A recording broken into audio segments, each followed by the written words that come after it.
عاشقانه ما و شما هستم ما پیوسته به افتخار استاد میگیم چون در هر محفل لعنت تنی نرداز میگردد زیافسونت در دلها برویت باز میگردد تو میخوانی سرودی عشق و اسرار نهان دل هر عاشق شیدا با تو همراز میگردد مرحبا.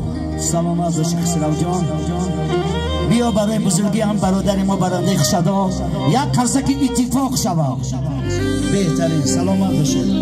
السلام علیکم مهمانان یار و دوستان تمام خیش تبار اکای عبدالجبار جان همه شما را به بزم خرسندی دادرچه ما شهریار جان خوش آمدید گفتن و همه شما سربلندی آرزومندیم در امان خدای مهربان باشیم.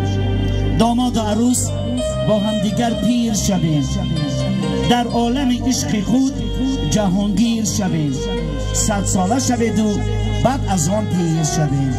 هر سال در این خانه دست تویی شود مانند خواهر جان و شهریار جان چگونه خوشرویی شود 100 ساله شود و بعد از آن پیر شود. از طرف همسینفا یار و دوستا خیش تبار و مخلصان خواهشمندیم برای بزرگی اکای عبدالجبار و شهریار جان یک قرصه که بردوام شهرنرد یک اتفاق شود. بهترین قرصه ها با تشبوس فیروز جان برای اینجا حضور آمدیم. از نام فیروز جانم و شبچه امروزه عمر دراز سربلندی تمنا داریم.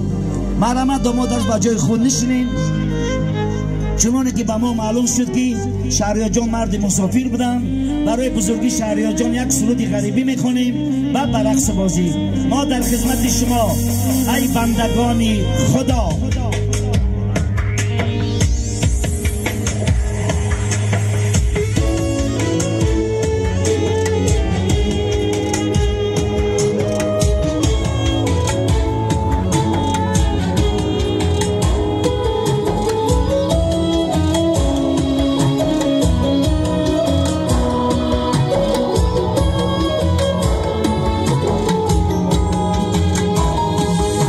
Rasiya o madu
شهریار بیا برای مسافرای همه دهه اتفاق یک کرسکی بردوام شود.